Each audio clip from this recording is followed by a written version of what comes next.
जब तक ये साबित नहीं हो जाता कि हम निर्दोष हैं, हमें यहीं रहना चाहिए। क्या करूं, कुछ समझ नहीं आ रहा। सत्य वचन जी, संगीत है शक्ति ईश्वर की, हर सुर में बसे है श्याम। तुम पहली बार जब जेल जाओगी पूरी जिंदगी तुम्हारी नरक बन जाएगी। अब बताओ, क्या ये खतरा उठाने के लिए तैयार हो? क्यों झूठ बोल रही हो? मैंने तुम्हें बाजार में खोजा था, पर तुम कहीं भी नहीं दिखाई दी। कहाँ चली गई थी बिना बताए? अरे मैं तो वहीं थी।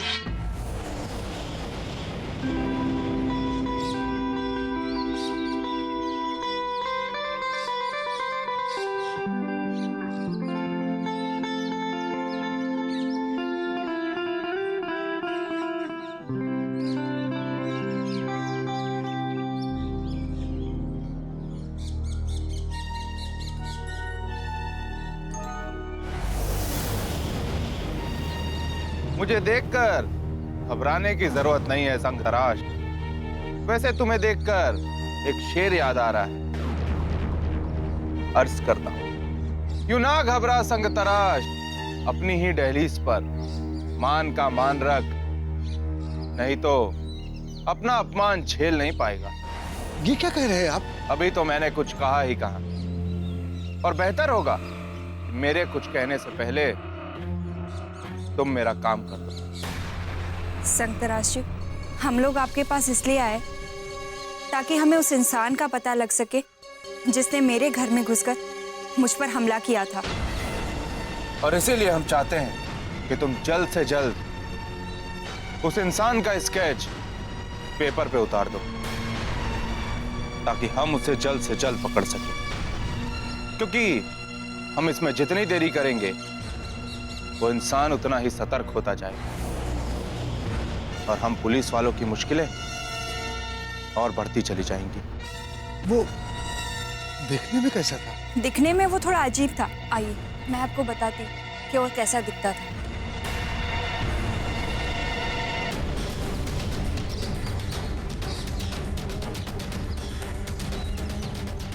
जी बताइए। दिखने में वो अजीब था।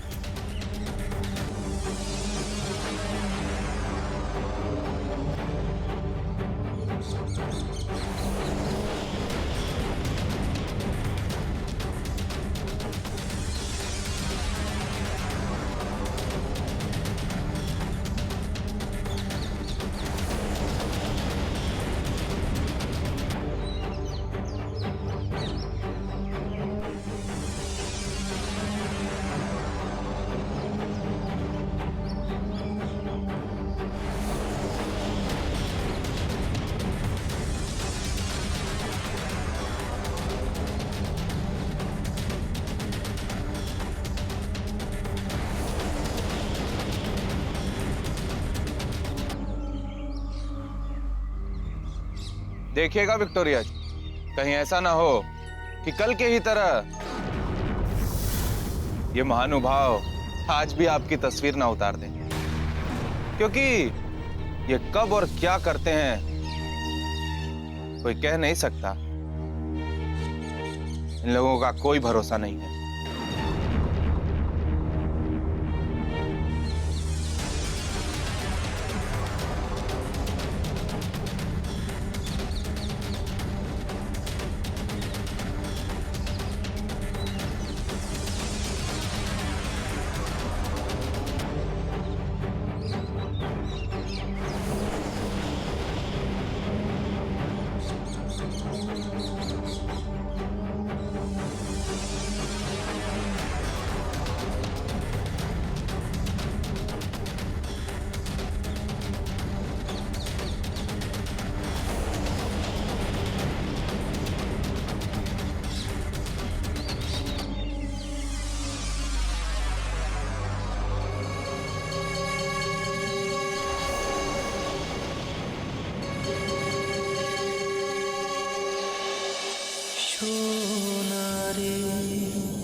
संतराज जी, आपकी ये मूर्तियां, ये पेंटिंग्स, ये पोर्ट्रेट तो बहुत ही लाजवाब है, मगर आपने उस मूर्ति को ढककर क्यों रखा है?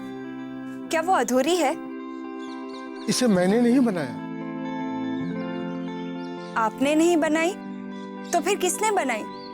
है एक दीवाना, उसकी दास्तान बड़ी लंबी। उसके बारे में जानने के लिए घंटों लग जाएंगे और आपके पास समय बहुत कम है। वो हर रोज यहाँ आता है। ये मूर्ति ही इसकी पूरी दुनिया है। घंटों उससे बातें करता है, फिर बड़े मन से उसे तराशता है।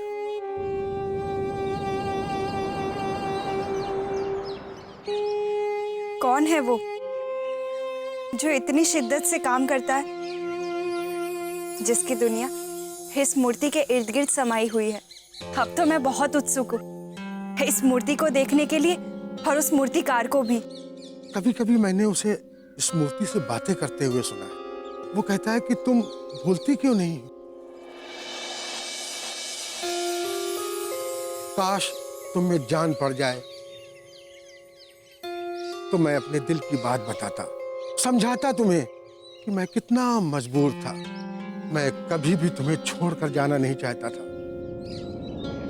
मैं चाहता हूं कि तुम बोल पड़ो, लड़ो, नाराज हो मुझसे, अपना सारा गुस्सा मुझ पर उड़ेल दो, मगर यूं खुश रहने का बहाना करके खुद को सजा तो मत दो।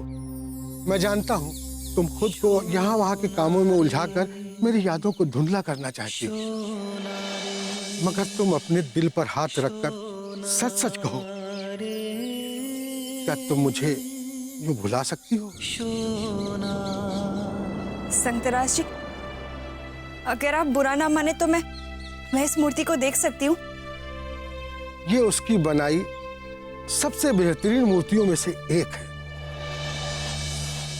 उसके हाथों में जादू है। ईश्वर ने उसको ये कला उपहार रूप में दी और उसे ईश्वर पर यह विश्वास है कि वो एक दिन उसकी प्रार्थना जरूर सुनेंगे और ये मूर्ति बोल पड़ेगी और मैं उससे बातें करूंगा जैसे आप मुझसे करते हैं। हम यहाँ जिस काम के लिए आए हैं विक्टोरिया जी, वही काम करें तो ज्यादा बेहतर होगा। वैसे भी आपने ये रंग चित्रकारी, ये पेंटिंग, इन सब से तो नाता तोड़ दिया है, फिर क्यों आप इन चक्करों में पड़ रही हैं? वैसे भी आपको इस सरफिरे इंसान की बातें सुनने की जरूरत नहीं है। इनकी कही बातें मुझे समझ में नहीं आती। सही कहा आपने। वो इंसान वैसे भी किसी के समझ में आने वाला नहीं। वो अपनी धुन में खोया रहता है, अपने आप से बातें करता है। और रही बात मेरी, मैं तो वैसे भी इस पूरे इलाके में पागल घोषित हूं। इसलिए आपसे कहना चाहता हूं कि आप लोग अपना ज्यादा समय बर्बाद मत करें। आप जा सकते हैं, लेकिन हाँ, जाने से पहले मेरी एक बात जरूर सुन लीजिए। अगर आपकी किस्मत रही, एक बार उस इंसान से मिले जरूर, उसके बाद ही कोई राय कायम कीजिएगा। संतराज जी, मुझे पूरा भरोसा है कि मैंने आपको जो डिस्क्रिप्शन दिया है, आप वैसे ही तस्वीर बना कर देंगे, हमें निराश नहीं करेंगे। मैं पूरी कोशिश करता हूँ, जब तक आपके काम आ सकूं।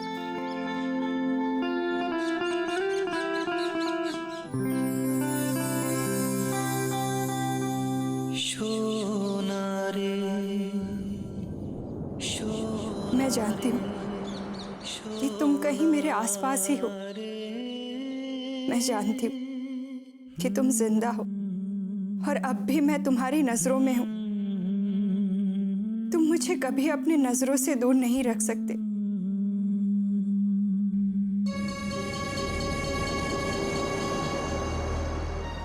ये देखिए। इंस्पेक्टर मान, ये उसी घुसपैठे की तस्वीर है जो उस दिन मेरे घर पर घुसाया था। Are you sure, विक्टोरिया जी? हाँ, ये वही है।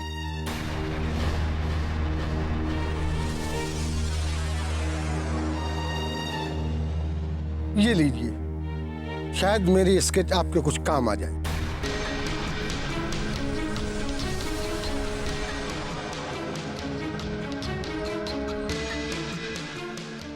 नमस्कार।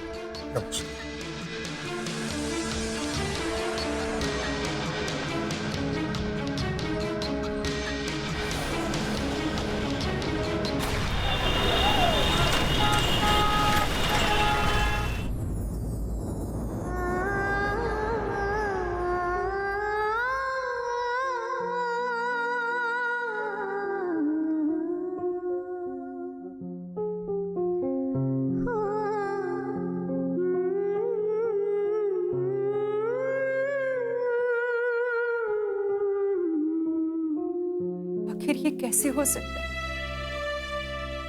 ये मेरा भ्रम नहीं है। मुझे उस मूर्ति से रमेश के होने का एहसास क्यों हो रहा था? क्यों ऐसा लग रहा था जैसे जैसे मैं उस मूर्ति के करीब नहीं, मेरे रमेश के करीब जा रही हूं। ये मेरा रमेश का एहसास है। वो मेरे इतने करीब आ गया और मुझे लगा जैसे वो मुझसे रूठ चुका है। मगर मेरा दिल कहता था कि रमेश मेरे सवालों के जवाब दिए बिना नहीं जा सकता है। इसका मतलब वो मूर्ति बनाने वाला और कोई नहीं, मेरा रमेश है। मेरा रमेश जिंदा है वो। मुझे मेरे रमेश से मिलना है, किसी भी सूरत पर, किसी भी कीमत पर मिलना है। मुझे तुमसे मिलना है रमेश, मुझे तुमसे मिलना है। क्या बात है हेमदी? मैंने आपको बहुत ही परेशान अपने कमरे की तरफ आते हुए देखा, इसलिए चली आई। परी, आज मेरे प्रेम से सामना हुआ है। सब कुछ समझ कर भी मैं अनजान बनी रही, मगर मेरा मन चीख चीख कर ये कह रहा है कि वो शिल्पकार कोई और नहीं बल्कि मेरा रमेश है। ये किसकी बात कर रही हैं आप हेमदी? कौन शिल्पकार? और कहाँ मिली आप उससे? परी, आज उसकी बनाई हुई मूर्ति को मैंने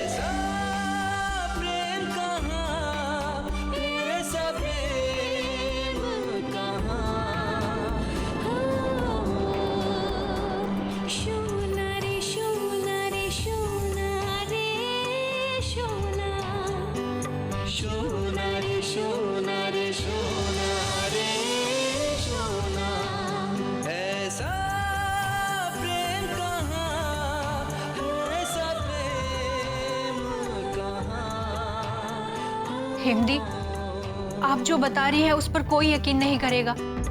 सब यही समझेंगे कि आपके मन का भ्रम है। मैं जानती हूं परी कि मेरी इस बात पर कोई यकीन नहीं कर सकता, मगर परी मेरी बात का यकीन मानो। मैंने जो कुछ भी महसूस किया वो सब सच है। मुझे पूरा यकीन है कि वो सब सच है। मगर मेरी समझ में ये नहीं आ रहा है कि ये सब अचानक से फिर से क्यों हो रहा है, जबकि मैं रमेश की यादों से बाहर निकल चुकी थी। फिर इस तरह से उसका अचानक से मेरे सामने आने का क्या मतलब होगा? मैं नहीं संभाल पाऊंगी, मैं उसका सामना नहीं कर पाऊंगी जिससे मैं इतना प्रेम करती हूँ। हेमदी, कोई आपकी बात पर यकीन करे या ना करे, मगर मुझे आपके प्रेम पर पूरा विश्वास है। और ये आपके प्रेम की ही ताकत है जो आज आपका भरोसा सच में बदलने जा रहा है। आप रमेश बाबू से बहुत प्रेम करती हैं। नहीं जोगी, मैंने खुद रमेश के वहां होने का एहसास महसूस किया है और मुझे पूरा यकीन है कि वो वहां आता है। ये क्या पागलपन है बॉडी? रमेश मर चुका है और मुर्दे जिंदा कैसे हो सकते हैं?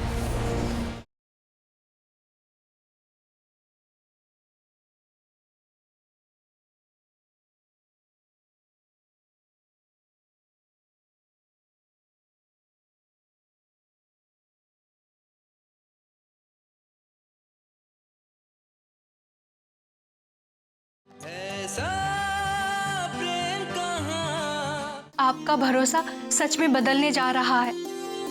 आप रमेश बाबू से बहुत प्रेम करती हैं। और इस प्रेम की मैं इज्जत करती हूँ। हेमदी, कक्की की वजह से मुझे आप सब मिले।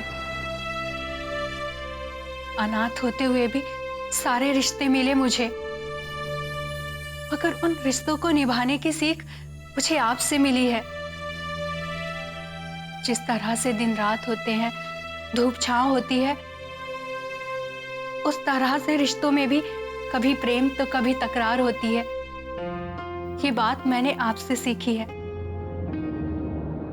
और आज मैं आपसे वादा करती हूं, अगर रमेश बाबू जिंदा है और आप अपने जीवन में उनके साथ आगे बढ़ना चाहती हैं, तो हेमदी, आप दोनों के कदमों का और कितने कदम साथ देंगे इसका तो मुझे नहीं पता, मगर हाँ, आप जब भी मुड़कर पीछे देखेंगे तो मेरे कदमों के निशान हमेशा आपके साथ दिखाई देंगे। मैं जानती हूं, पर कोई मुझ पर यकीन नहीं करेगा और ना ही रमेश को कोई माफ कर पाएगा, मगर मेरा दिल कहता है कि मेरा रमेश किसी के साथ कुछ गलत नहीं कर सकता है। जरूर उसकी कोई मजबूरी रही होगी, इसलिए वो हम सब के सामने नहीं आ पा रहा है, इसलिए वो मुझे मिलने नहीं आ पा रहा है। नहीं हेमदी, अब आंसू बहाने के दिन नहीं है। अब आपको अपने आप को और भी मजबूत करना पड़ेगा ताकि आप हर सवाल जवाब का सामना कर सके। और यदि अचानक से रमेश बाबू आपके सामने आ जाए तो आप उनसे अपना हक मांग सके। अब बस शांत कीजिए अपने आप को, मैं पानी लेकर आती हूँ।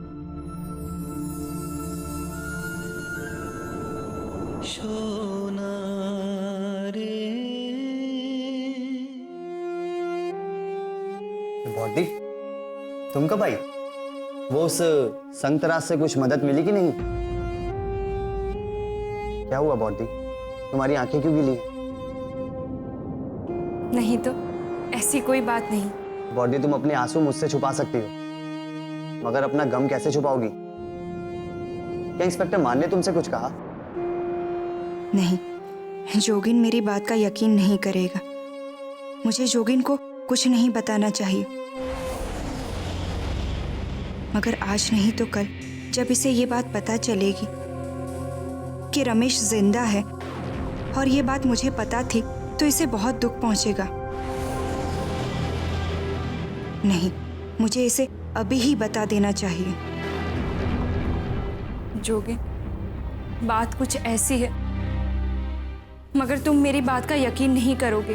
बॉडी, आज तक मैंने तुम्हारी कोई बात नहीं काटी है, प्लीज बताओ मुझे बात क्या है। जोगिन, आज उस संग तराश के यहाँ एक अजीब घटना घटी है। क्या हुआ बॉडी, मुझे तुम्हारी चिंता हो रही है। जोगिन, अब तक मुझे लगता था कि मैं रमेश को अपने मन से निकाल नहीं पा रही हूँ, इसलिए मुझे लगता है कि रमेश जिंदा है, मगर आज संग तराश के यहाँ जाने के बाद तो मुझे पूरा यकीन हो गया कि रमेश जिंदा है। क्या?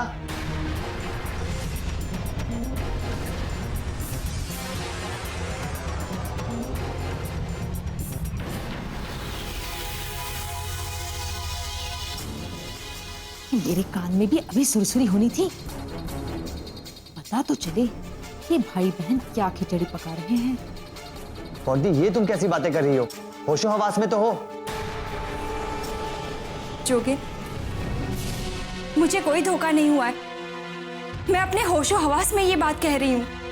होशो हवास का तो नहीं पता बॉडी, मगर तुम्हारा दिमाग जरूर खराब हो गया है।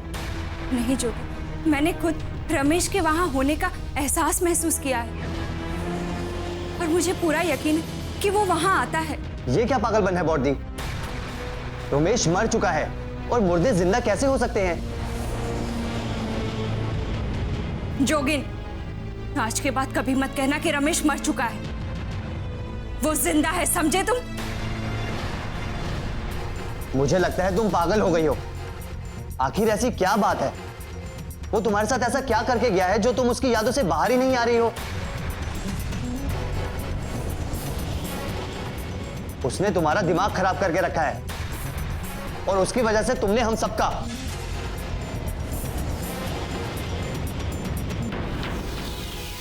बॉडी, मैं तुम्हारे सामने हाथ जोड़ता हूँ, please for God sake Ramesh को अपनी यादों से निकाल फेंको और हमें भी परेशान करना बंद करो। रमेश मर चुका है। जोगिन, तुम्हारी आवाज ऊंची करने से सच्चाई नहीं बदल जाएगी। बॉडी, तुम उस रमेश के चक्कर में पागल होती जा रही हो। मुझे तो डर है तुम्हारा ये ऑब्सेशन हमारे परिवार को तबाह ना कर दे।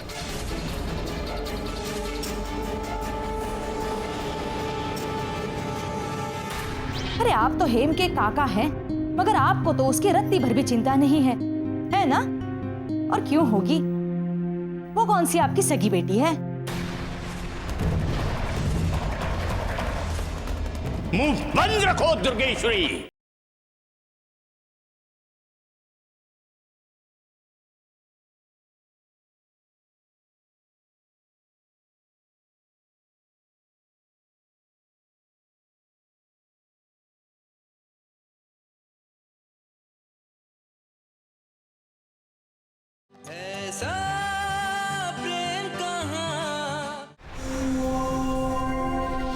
अरे बाबा, ये सब क्या हो रहा है? अब बस यही दिन देखने के बाकी रह गए थे।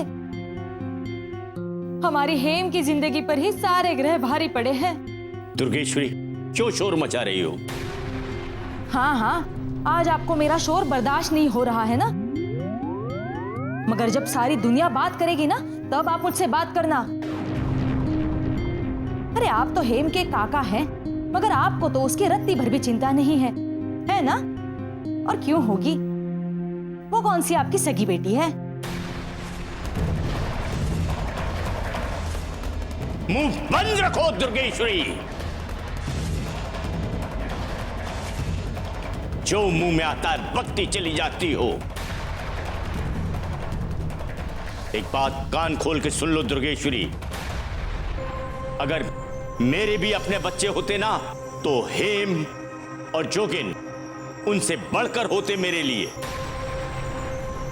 अच्छा, अगर ऐसी बात थी तो आपको तो इस बात की खबर होगी कि आपके आंखों के दोनों तारे रमेश को लेकर झगड़ा कर रहे हैं। क्या बहस हो रही थी रमेश को लेके उन दोनों के बीच?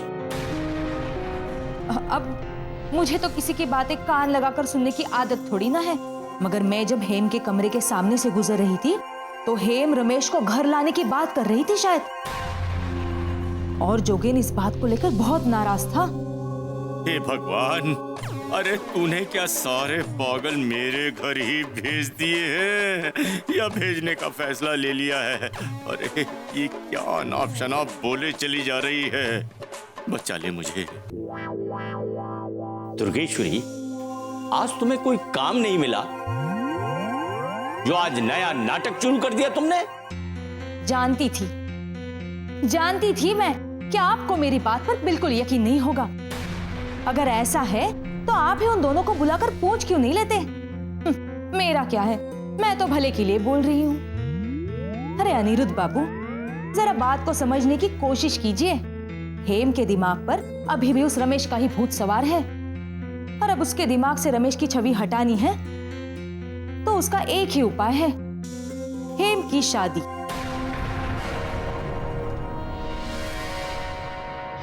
इस तोतला बंगाली को तो इतना मारूंगा कि इसको मारते मारते तोतला बैल बना दूंगा, और फिर इसके बेल के पेपर पढ़ूंगा मैं। जाने दीजिए वकील साहब, इंस्पेक्टर को जो बोलता है वो करने दो। देखा वकील बाबू, आप फोकट इसको छुड़ाने के चक्कर में पड़े हैं। देखिए कितना सुधर गया है ये यहाँ। कसम माँ काली का, तुतला बंगाली को अभी तक कोई इतना मारा नहीं।